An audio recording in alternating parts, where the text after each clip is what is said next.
लीजिए, क्योंकि कितना इंसल्टिंग है इसके लिए कि जिस रवीश कुमार को ये गाली देते हैं, उसी रवीश कुमार से कह रहे हैं कि सर आप हमारे भर्ती परीक्षा के बारे में लिख दीजिए। तो फिर उसमें मैंने एक और बात लिखी। हाँ, अब योगी जी आप मुझसे पूछेंगे कि तू बता तू क्यों लिखता है ऐसी बातें। तो मैंने लिखा कि नियति ने मेरी ये सजा तय की है कि जो तुझ पे थूकेगा, जो तुझे मारेगा, मार देने की चाहत रखेगा, जो तुम्हारी माँ और बहनों की को गाली देगा, उसी की तुम्हें सेवा करनी है। तो वो मैं सेवा कर रहा हूँ और ये चिट्ठी आपको लिख रहा हूँ। क्या बात है, ये बात बैनर्जी को बताऊंगा मैं ये बात। अ, अच्छा, 2014, 2019 and going to 2024, Indian voter कहाँ जा रहा है? मैच्योर हो रहा है, अलर्ट हो रहा है, या विपरीत? अंधेरे में जा रहा है। देखिए, एक सूचना विहीन समाज में कहाँ जाएगा कोई, उसको इंफॉर्मेशन ही नहीं है। जो वो कह दे रहे हैं वही, और आप कोरोना पर डिस्कशन ही नहीं है कहीं पे। एक सूचना विहीन समाज है। इंफॉर्मेशन के मीडियम बहुत हो गए हैं, ये आपको लगता है, लेकिन ये इंफॉर्मेशन लेस मीडियम्स हैं।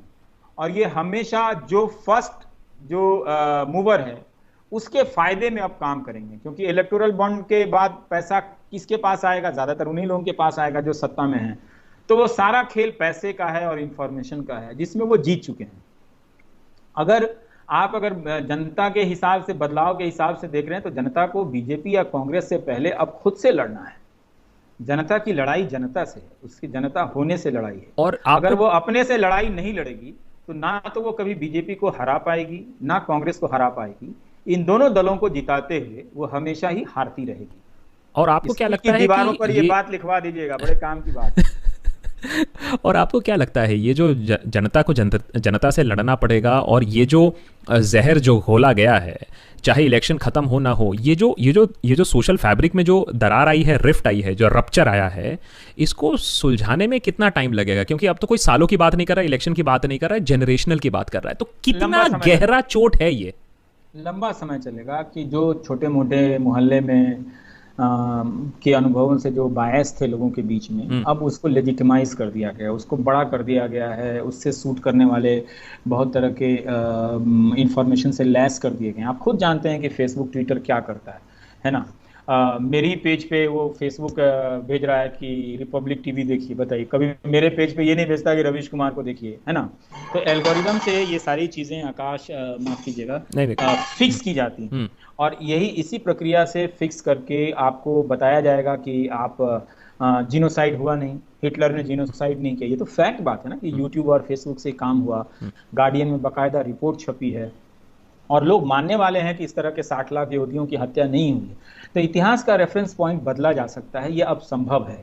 पहले भी तरह तरह से बदला गया है, लेकिन एक बड़े स्केल में वेपनाइज किया जा सकता है बदल के लोगों को। अब इतना आसान नहीं है। वहां से लौटने के लिए बहुत पढ़ना लिखना पड़ेगा, बहुत मेहनत की लड़ाई है ये। अब पढ़ाने लिखाने वाले ही लोग खत्म कर दिए जाएंगे तो कम लोग पढ़ेंगे। ये जो नया सपना दिखाया जा रहा है ना, स्टे इन इंडिया और स्टडी इन इंडिया वाला, कि उसमें कम लोग एजुकेशन लोन लेकर जाएंगे। कोई बता नहीं रहा है कि अमेरिका में एजुकेशन लोन का कितना बड़ा मुद्दा है। कोई बता रहा है? किसी टीवी चैनल पर बहस है?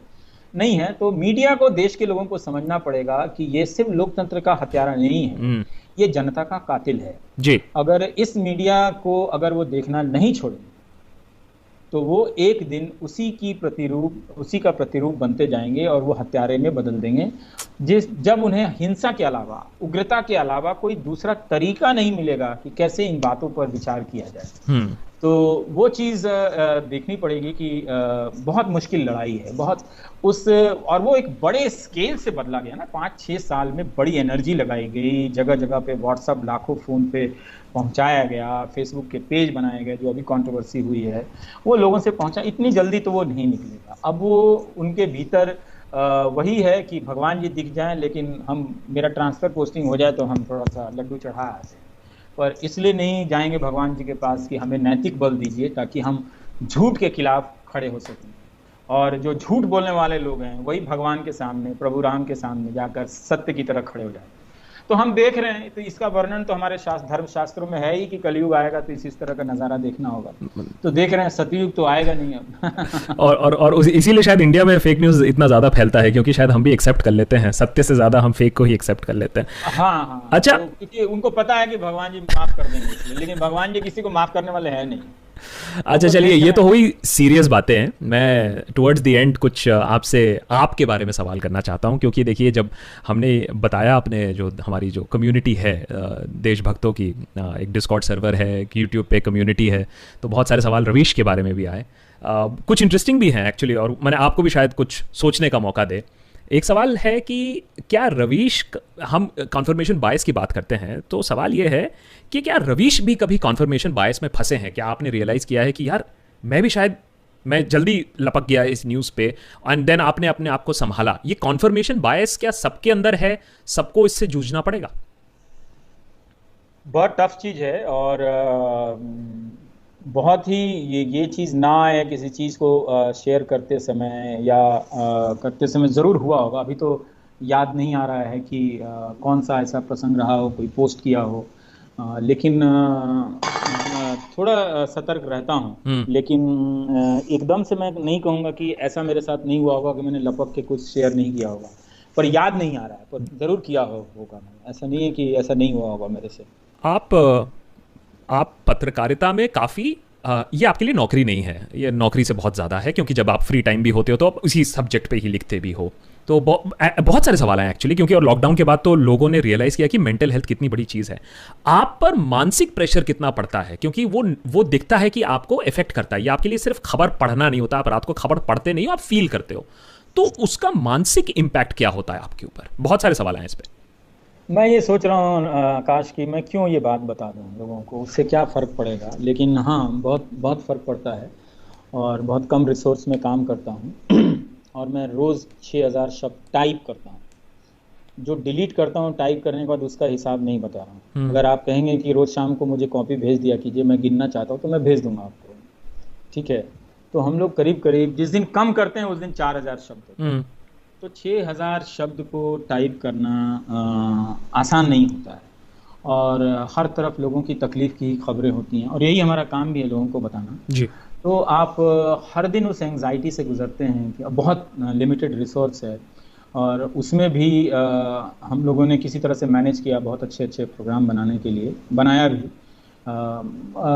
नींद नहीं आती है अच्छे से, और कई बार किसी कार्यक्रम को लिखते हुए भी सिहरन सी हो जाती है कि वाकई ऐसा हुआ है या मैं हम्म। लिख रहा हूँ। खुद भी रीचेक किसी को और बुला लेता हूँ कि ये सही है क्या, ऐसा होता हुआ तो कह रहा हुआ ही ऐसा, तो अब क्या क्या सही क्या गलत। पर बहुत बेचैनी होती है, और मैं चाहूँ भी तो खुश रहने का स्कोप नहीं है। हर समय लोग ये लिख देते हैं, आप ही से उम्मीद है, देखिए मेरे भाई की हत्या हो गई है, देखिए मेरी ज़मीन ले ली है। और पर इसी तरह की चीज़ें देखता रहता हूँ, हताश निराश लोगों की। तो सिर्फ उम्मीद से तो पत्रकारिता नहीं चलती है, वो बहुत मुश्किल हो गया है ये काम करना, कि जिस स्केल का हम लोग काम करते हैं। और हर जगह रिसोर्स नहीं है, हर राज्य में नहीं है, तो हर घटना की रिपोर्टिंग भी नहीं कर सकते हैं। हम्म। तो जो आप छोड़ते हैं उसका भी बड़ा मलाल रहता है कि नहीं कर पाया। लेकिन उसने लिखा तो बहुत जायज़ बात है कि कोई माइक्रो फाइनेंसिंग कंपनी है और वो इस तरह से लोगों को लूट रही है। पर वो स्किल भी नहीं है, मेरे अंदर भी नहीं है, मेरे पास वैसी कोई टीम भी नहीं है कि वो जाके उसको 10 दिन लगाए और ये सब करे। तो बहुत कम रिसोर्स में इसलिए वो चीज़ अब मेरे शरीर पे बहुत असर करने लगी है। कई तरह के दर्द से अब परेशान रहता हूँ। हथेली में बहुत ज़्यादा दर्द होने लगा है, दुखती रहती है हथेली मेरी। और ज़्यादा ब्यौरा ब्यौरा क्या बताएं, बहुत तकलीफ़, शारीरिक तकलीफ़ बहुत ज़्यादा हो गई है तरह तरह से। तो मुझे कभी लगता है कि ब्रेक ले लेना चाहिए, कभी छोड़ देना चाहिए, क्योंकि ये एक दिन आपके शरीर को ही खा जाएगा। हम्म। सिर्फ मानसिक की बात नहीं कर रहा हूँ। अगर आप 6,000 शब्द लिख रहे हैं तो आप सोचिए कि आप 7-8 घंटे लगातार रोज़, तो कोई माइंड स्पेस नहीं होता। मैं 2 शो करता हूँ, एक 6 से 7 का। ये भारत में जितने भी एंकर हैं, वो एक दिन कह दिया जाए 2 लोगों के साथ, 3 लोगों के साथ करने के लिए ना, तो मैं उसे भोजपुरी में एक शब्द बोलता हूँ, मुंह से झाग आ जाएगा, दांत चियार देंगे ये लोग। एक दिन प्राइम टाइम करना हो, एक प्राइम टाइम का शो कोई ट्रांसक्राइब करके देख ले हम्म। उसको, तो दांत चियार देंगे वो लोग। लेकिन वो मैंने किया है, वो सैलरी के लिए नहीं किया है, बहुत जान लगाई है मैंने उसको करने में।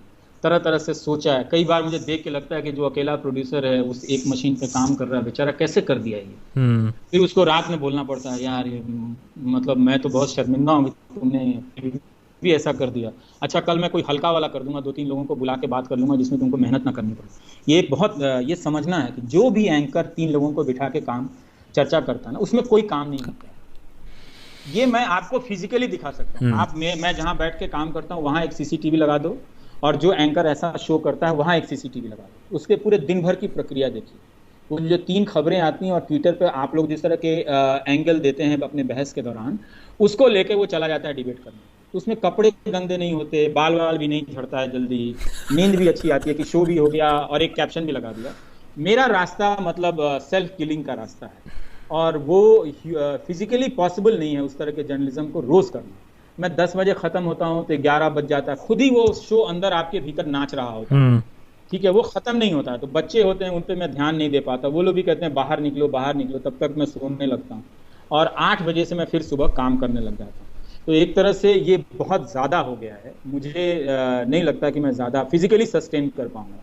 मेंटली ये आपको समझना चाहिए, ये कोई नेगेटिव बात नहीं, किसी को अब मैं ये बात नहीं करता, इसीलिए मैंने कहा मैं सारी बातें नहीं बताना चाहिए। वो तुरंत वो डोंट लूज योर हार्ट, भाई हार्ट वार्ट लूज करने का टाइम नहीं है भाई। मैं 8 बजे उठता हूँ और रात को अगले 9 बजे सुबह तक काम करता हूँ, मैं टाइप करता हूँ। ये हार्ट और मूड नहीं है मेरा, मेरे पास इसका स्कोप लग्जरी नहीं है। मैं वैसे भी काम करता हूँ, ये लूज करूँ हार्ट या रिटेन करूँ हार्ट को, उससे कोई फर्क नहीं पड़ने वाला। मुझे अगले दिन उसको उसी तरह से प्रोग्राम को डिजाइन करना पड़ता है। तो वो कुछ भी उसमें रूटीन नहीं होता, ये बहुत टफ हो गया है ये ज्यादा। तो आप जैसे कह रहे हो ना कि कभी ना कभी मन कर रहा है करने, हाँ, कभी ना कभी ब्रेक लोगे। वुड यू लाइक टू सी, या आप कभी सोचते हो कि मैं भी कुछ लोगों को ट्रेन करूं, कुछ बच्चों को ट्रेन करूं जो अगला रवीश कुमार बनेगा, या मैं कुछ ये तो तब संभव होता है कि ये तो इंस्टीट्यूशनल बात हो गई कि ये कोई हमारे साथ 10 लोग काम कर रहे हैं। ये इंटर्न वाला शोषण मुझे अच्छा नहीं लगता है कि फ्री में किसी को 2 साल काम कराओ, और ठीक है 1-2 महीने के लिए अच्छा है, या किसी के साथ जेल कर गया तो बहुत सारे लोगों के साथ मैं काम करता हूँ, मैं ये आइडिया पसंद नहीं करता हूँ। तो अगर कोई रिपोर्टर बनकर आए, वो तो कंपनी को फैसला लेना है, मुझे तो नहीं लेना है उसमें।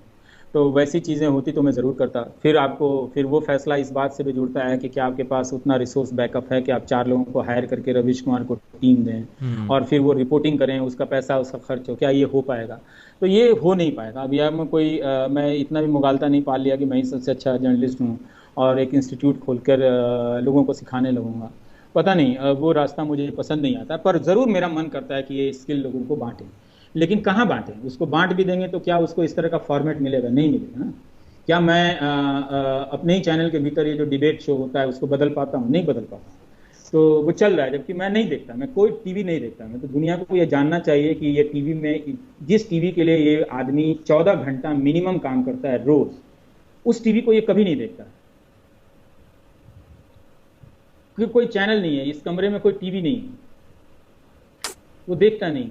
तो वो एक तरह से विरक्ति भी है कि हमारी पत्रकारिता में अभी भी बहुत अच्छे पत्रकार हैं। मैं जब देश की बात फ्राइडे सैटरडे का देखने लगा, थर्सडे फ्राइडे का, उसकी जिसकी एंगल, मुझे आंसू आ गए। मेरा रिपोर्टर जो भी हैं, sorry to use this word, मेरा रिपोर्टर नहीं है, जो मेरे कॉलीग हैं, रवीश रंजन, अनुराग द्वारी, कितने जोश से अभी भी कर रहे हैं। कोई देख रहा है, कोई सोच रहा है, और कितनी मेहनत है उसमें। लेकिन हम 6 बजे कर रहे हैं, 8 बजे वही डिबेट शुरू हो जाता है। वही 4 लोग आ जाते हैं फालतू, जिनको कुछ मालूम नहीं, जिन्होंने 10 दिनों से कोई अखबार नहीं पढ़ी। तो क्या मैं ये सिस्टम बदल पाया? मैंने ये सिस्टम नहीं बदल पाया। मैंने इस डिबेट सिस्टम की खूब आलोचना की, मैंने भी किया था। इसमें चाहे वो राजदीप सरदेसाई करते हैं, उसमें कोई काम नहीं। आप देख लीजिए, वो अरुण शौरी का इंटरव्यू है, खत्म 10 मिनट में। लेकिन मेरा ही प्रशांत भूषण का उस दिन प्रोग्राम निकाल कर आप ट्रांसक्राइब करके देखो अवकाश, तो कितना हार्डवर्क है, हथेली टूट जाती है मेरी।